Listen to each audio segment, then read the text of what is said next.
Well, hey now, folks. How's it going? John Duffin here, Duffin Media. Welcome back to another episode of JD's Killa Convos. It is great to have everyone here. If you are watching on Facebook Live or LinkedIn Live or YouTube Live, I am thrilled to have each and every one of you. Hey, the whole point of today, quick, concise, 3 top tips to help you optimize your communications simply by leveraging your voice. Each one of these days, each one of these episodes can be used independently. They can be used sequentially, whatever the case may be. I'm just glad you're here, and I'm thrilled that I get the chance to share some knowledge with you and have a little bit of fun. Folks, same rules apply as always, folks. If you're joining me live, great. Thank you and welcome. And also, if you've got something to say, comment-wise, drop it in the comments. I will see a lot of the comments. I may not see every single one, but I promise you, if I don't see them immediately, I promise you I will respond. Billy, good afternoon. Oh, we've got a 4-hour time difference between me and Billy, who's doing great things in Ghana. So the fact is, always glad that you're here. Thank you for joining me live. So here's the deal. Right away, one of the things that I wanted to focus on, because this is one of these things where it feels like schedules get tighter. If they're not tighter, you're building up some sort of, I've got to get busy, I've got to find business, I've got to do this, or it's getting thrown at you. Opportunities or situations or problems. So the whole focal point of today, by the way, we always ask the same question, which is this. Feel free to answer or drop your comment in the chat. The simple question, have you ever had a business situation, an important conversation, and a communication where you felt like you did all the homework, you did all the right things, you felt like it went great, but the feedback, the reaction was not what you were anticipating. It didn't go as you hoped. More importantly, it didn't go as you expected. Has anyone had that happen to them? Oh, I keep doing that raise your hand thing. That's me. I'll get that part figured out. I'm not going to see you raise your hands, so don't even worry about that. But what you could do is drop in a comment. Has that ever happened to you? Have you had where you felt like you did all the right things, you said all the right words, you wowed the crowd in your mind, or the client, or the colleague, or whoever, and then it went sideways? Well, that can happen. So the fact of the matter is, today, I want to focus on a couple of techniques that all tie into a central theme. All right. So what am I calling it? Again, the reminder, it only matters if it matters to them. Who's them? Who's them? All right. Well, I'll give you a couple of examples. Them is anybody hearing you. That'll make it easy, right? So you don't have to remember a whole lot here. The client, the audience, your friend, your partner, whoever it is that you're speaking to, where it actually matters, right? It only matters if it matters to them. So the truth is, your tone has to matter too. I'll give you like a dumb example. I did that in the preview, right? But I'll be happy to do it again. Look, for instance, I've got important tips that I need to share. It's really important to me that you grasp the urgency of this matter, because if you don't come forward and look at the situation to save Mulholland Drive, well, then probably the roads are going to become impassable. Okay. If I'm speaking in that kind of a tone, is it going to matter to you? No. You know why? Because it doesn't even sound like it matters to me, let alone to you. So the fact of the matter is, it has to be authentic. It has to match what you're saying. And again, the old school reminder, it only matters if it matters to them. So your tone has to matter, match, mirror. You've heard, we've talked about reading the room, matching the behavior of who you're speaking with, but you can take the lead a little bit too, provided it's natural and authentic. As it's natural and authentic, what can happen is this: you can build and sustain momentum. But remember, these are not monologues, right? Even today, when I'm speaking, these are dialogues. Jump in, drop a comment. These are dialogues, and you are feeding off of the audience, and your tone needs to match that as well. Okay? So, tip number one, what do you do about that? What can you actually do? So, don't be tone deaf. Always talk to people. Don't talk at them. You risk. And by the way, tone deaf is used in expressions of the words and the content, right? All true. I'm focusing on the way that you speak, knowing full well it is critical that your content, the story that you're building, that you're pulling together, matches, hits all the right notes in relation to speaking to a client.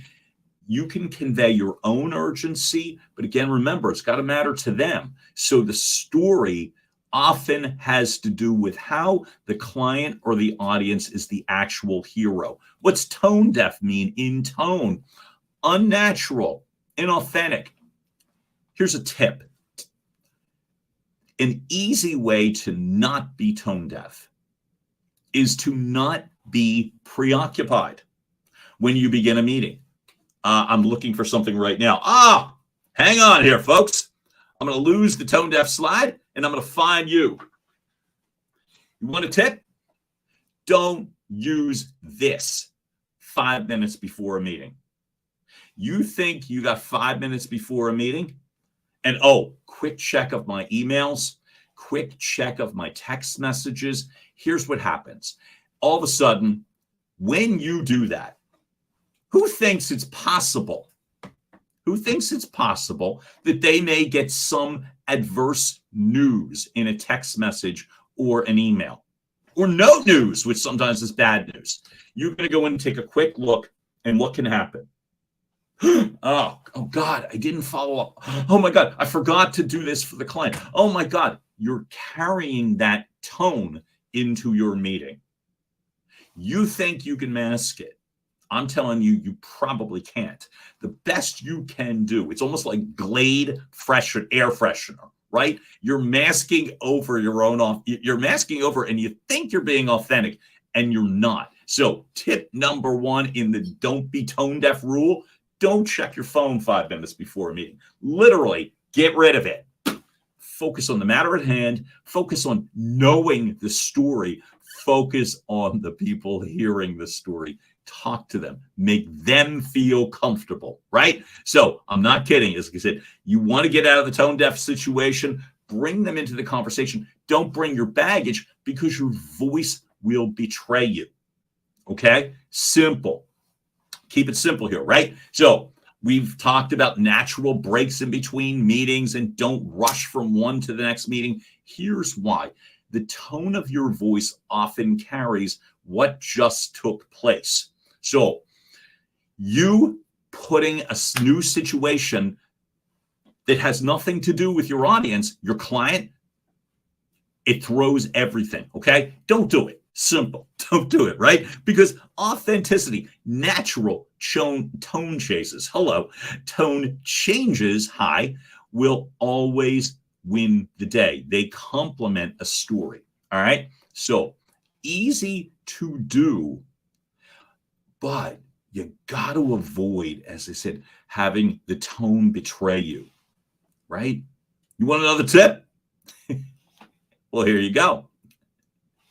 Vary the tone in any conversation, and you're varying it naturally, okay? Vary. If you come in with an overly enthusiastic tone, hey, everybody, this is going to be a great day, And this is why it's going to be a great day. And here's now what we're going to do. And here's the next thing. And here's the next and the next and the next and the next. That's just as bad as we have a situation and the situation is not good. And if we don't handle the situation, we're going to have to. It's the same thing.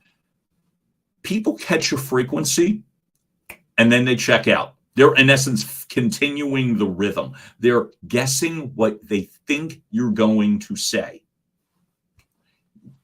Vary the tone. You'll be like, of course. Okay, here's your next tip.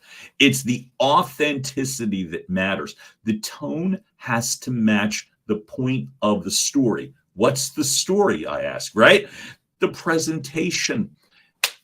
If you're working on, like, for instance, if there's any realtors that are listening in today, watching today on any of the platforms, chime in. So often, scripts are involved. They talk about lead generation and building your leads and building your database, and you're calling and you're calling and you're saying basically the same thing over and over and over again. So here's the deal. When you do that, right? When you do that, the problem then becomes everything sounds the same. Not everything is critically important. Not everything doesn't matter. Not everything is urgent. Not everything is a party, right? You want to know the best way to naturally vary your voice? There you go. Know the whole point of what you're trying to say. They talk about big picture. Here's an example where we make the big picture easy. And in this way, the story makes sense. If you're working on a presentation, if you're working on bullet points, if you're working on a script, if you're working on mental notes, whatever the case may be, think of it like this. When you're telling a story, the story never should be a monotone. Certain things matter more than other things. Certain things are said in a certain way. I'll give you an example, right? So if I'm saying something like, I call this the slingshot approach, okay? If you're ever unsure how to begin a meeting, this is from a first meeting, a second meeting, a 27th meeting, whatever it is, phone conversation, think of them as continuations, okay? When you're talking about a continuation, what's the slingshot approach? Here's the tip, right? You're going to go a little bit backwards to propel forward, right? Just keep that visual in mind. Again, a little bit backwards, boom, to propel forward. So, has anyone ever watched episodic television? I'll give you an example, right? Last time on Vanderpump Rules, and then right, or whatever, right? Somebody's doing something to somebody. But keep that in mind. Last time we communicated, we spoke about blah, blah, blah, blah, blah, blah, blah, blah, blah. And the last time we were here. Now, that is a conversational and natural tone. I'm going backwards a little bit, and my voice is carrying me. Last time we were here, what we covered the business plan. We covered the key categories. We covered accounts within the key categories. And then we talked about natural growth within each of the top tier accounts. One example, right? I came from broadcast digital media landscape, and I can clearly remember those conversations. So, situation. Let me tell you where my tone betrayed me and then how I was able to work that out in the future. I want you to avoid this, right? So, your tone can betray you when you are not confident or you don't know the material. So, I'll tell you the remedy in a moment, but let me tell you the situation. The situation was like this, right? I was preparing an annual business plan, and I had the role of covering my individual television stations, revenue projections, historicals, key categories, how things were going to go to get to a conclusion. I was delivering it to senior management. Here's the abbreviated version of the story. I call this how Barbara Streisand wrecked my business plan. Now, If Barbara Streisand is listening, listen, no hard feelings. Everything's great, right? We're all good now. But on that day, here's the problem. I'm delivering very dry material. It was pivot tables and columns and rows and what have you. However, you had to tell it in a way that was convincing because you were assigned a revenue number based upon the story that you were creating. That was the intention, right? So what about Barbara Streisand? So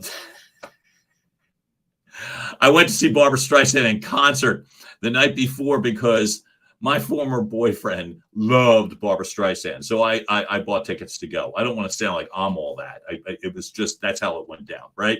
And I didn't want to go. I typically am going through the story the night before any important phone call or presentation. And I typically want to grasp every detail so that I can tell a story naturally and authentically. Remember those words, naturally and authentically, as it relates to content, context, tone.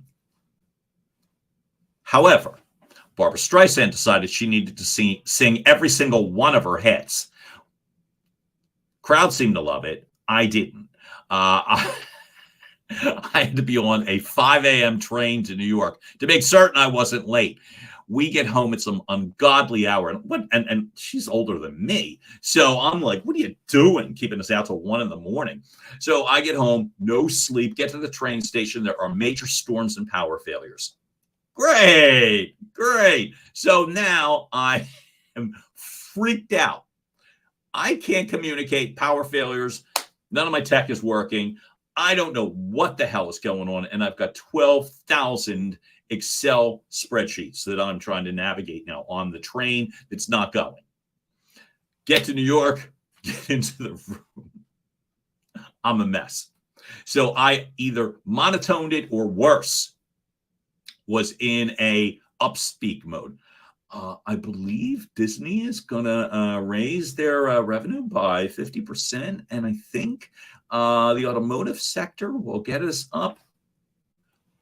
When you hear that sort of question, do you think we call it upspeak? We've touched on upspeak before. Upspeak can be a tone. I think that the automotive section will be up +10. And you don't even have to say the word I think, right? To drive home the point of what? I'll chime in. Doubt, insecurity, confusion, a lack of belief on your part. Remember, the tone is supposed to help the audience, but you got to do it authentically. I don't know the material well enough, and it was so comprehensive that I'm lost. At the end of the meeting, we get through, other people in the room, and it's amazing because they're just telling the story. Oh, automotive's going to be up +10. Telecom will be up +15. Pharmaceutical, we believe it'll be +5.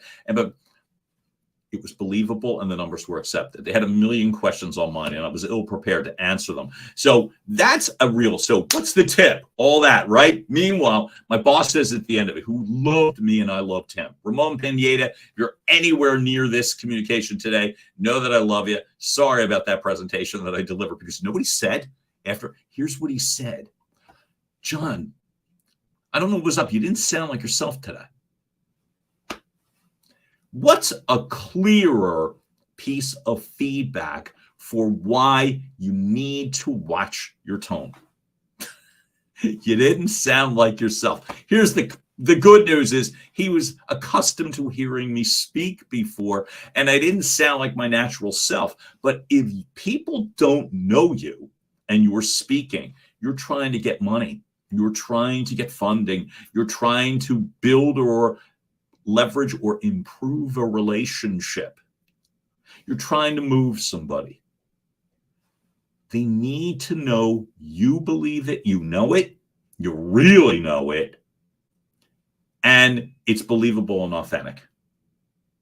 The words, the cloying words, why I think this will matter for you, that sort of patronizing tone. This is all I'm saying. It's a natural, authentic thing. So the doubt that was in my voice, that was in my mind, permeated through my voice. Here's the fix, right? There's your situation. Here's your quick fix. Now, number one, the obvious, know the story. But if you're trying to teach someone, train someone to do something, know the whole story. I've got clients, I've got colleagues, I have actually done training videos. I've had training to do what they call explainer videos, of which two things are in place. Number one, know the whole story so that the twists and turns are obvious to you and natural to you. You know what's the best thing reaction-wise? Look at it like a little kid, right? Like a little kid. One of the things that I think about is this. When you vary the tone, people are drawn in, are naturally drawn in. You know what's a great reaction? Think of little kids when you're telling them a story. If anybody has kids, or if, for instance, if you've got kids or you know of people who have kids and you watch them hear a story, you know the reaction that typically comes when they're engaged. You know, so what happened? What happened next? What happened next? Each slide of a presentation, each video of a training deck is a separate piece of a singular story. Know the whole story, and you're varying the tone at different parts of the story to match where you're going, okay? For instance, heavy research does not need to be sing-songed. Research does not have to sound doubtful because people have to believe it. If you're adding research, proof, better way to say, if you're adding proof to a presentation, here's why I believe in my heart that you would benefit from working with me. Well, here's the data. It could be scientific proof. It could be testimonials. Whatever it is, read it as it should be. Don't sing-song it, but it's data, right? Data should not be sung. Data should be stated with confidence. Use your tone, use your voice, right? If you're building momentum, right? We're going to get to what we call tip number 3. Build natural momentum. Natural. There's a style of voice read. I do voiceover work and narration in addition to coaching people to present better. And there's a natural tone that's called anthemic. Anybody have an idea as to what anthemic reads are? Okay, no problem. One of the things that I can help you with is here. Hey, Tommy Kenyon, thank you for being here, buddy. Thanks for acknowledging me and acknowledging this. I'm very grateful. Anthemic is a momentum builder. You often, if you are trying to win something, secure something, build, improve, leverage a relationship, come to a natural conclusion, close revenue, simply close a sale. You should not be going, blah, blah, blah, blah. Here's my data, blah, blah, blah. Here's some testimonials, blah, blah, blah. Here's a little more research, blah, blah, blah. And then let's go get them. It sounds what? Hollow, false, insincere. Unnatural is the word. Natural momentum is an anthemic read. During COVID, there were a ton of pharmaceutical and health-related advertisements. Digital reads, streaming reads, television reads. Since we were all in lockdown, we saw a ton of them, right? And the words often conveyed the tone of voice. And the anthemic part would literally be, you know, at this moment in time, or now more than ever. So the tone was, you should care. Now, sometimes because we were in a crisis at the time. You did care. However, that's sort of now more than ever, you should buy my media package. The tone doesn't match. That's what you want, but does it matter to them? So again, we're going to go back to the very first point, right? It only matters if it matters to them. So the takeaways today, if you did any one of these three things, the next time you speak to someone where it matters, the importance of that communication is fine. This could be your next big presentation. It could be your next business phone call.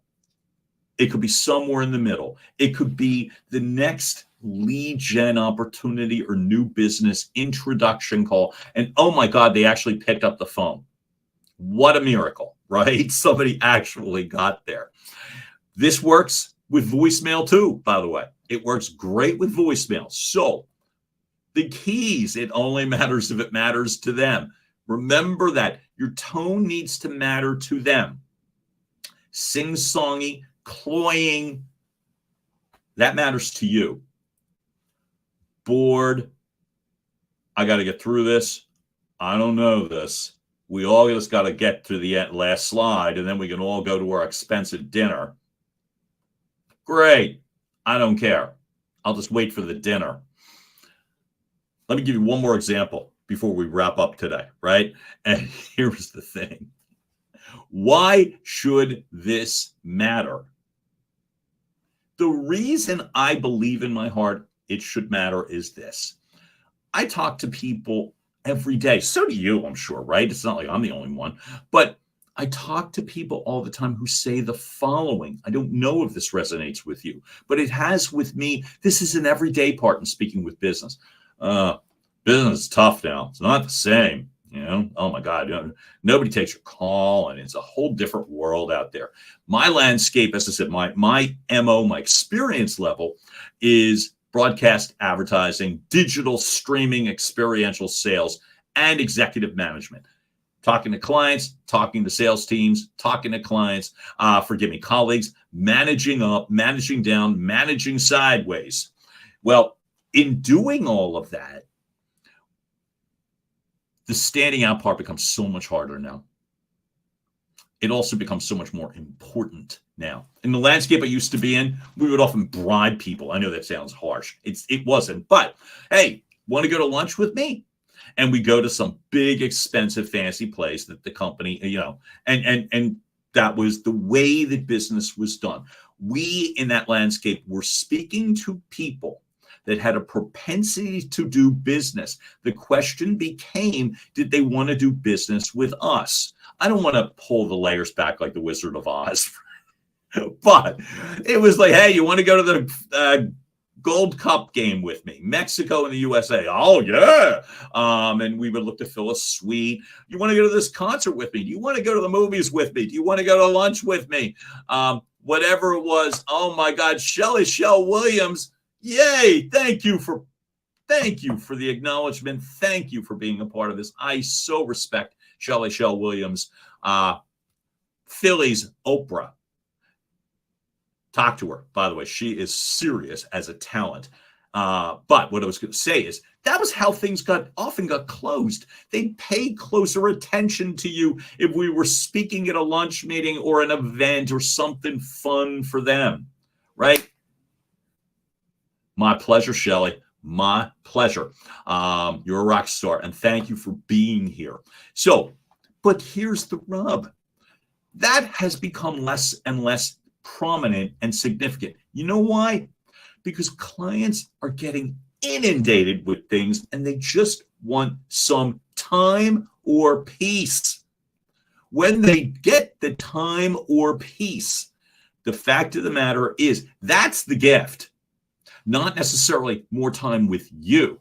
They can buy their own concert tickets or their own football tickets. I mean, unless it's Taylor Swift and Travis Kelce. You know what I mean? Then of course, if you've got those tickets, leverage them. But if you don't, and the clients are just done with one more. I got to go to a long lunch and listen to some monotone speech. This is when the speaking becomes so important, natural. Oh my gosh, Zoran Peppersick is back on with me again. Love this guy. Major mover and shaker in the business world, and just an overall really nice guy. So thank you for all of this. But the key, all that, sorry for all that rambling. Here's the key to get yourself back into a natural conversation state. The answer is this. You need to be able to separate yourself a little bit. This is the separator. Everybody has data. Everybody has research. Everybody likely has what you have. There are very, very, very few unique properties. Realtor. Let's find another realtor. House. I'll just find another house. Media opportunity. I can buy my streaming services anywhere. You know, I don't need to sit and get tortured. So, and nobody picks up the phone. So because of that, here's the reason why. Your natural tone, the natural sense of interest, doing the homework and proving you've done the homework is not screaming more data or shoving more bullet points onto your PowerPoint slides. What is it? Is you knowing the story, telling the story naturally, building legit momentum. And when you build that legit momentum, what do you think happens as a result at the conclusion when everything is going well and it sounds it and there's no tone deaf moments? How do you think it concludes? Well, it's going to conclude like this one, a lot more favorably.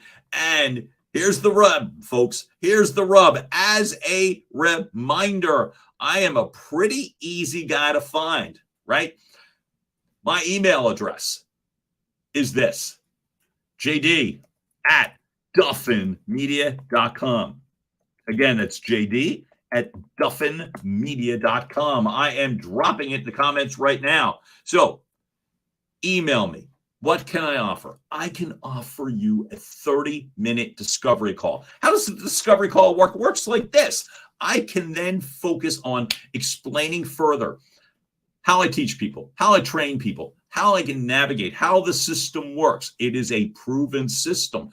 That 30-minute discovery call, that's all on you. That way you get to know what's it like to work with me a little bit more closely. How can we put these pieces and the full system in place that it benefits you, your company, your teams? That's what we get to do, right? Lastly, if you take me up on that discovery call, and that's easy, it's free, no obligation. You know, we talk, it's 30 minutes, right? If you choose to go further, there will be an opportunity that I will be able to offer you, customized for you, with a bonus discount incentive in that. But the key, have the conversation with me. Maybe I can help.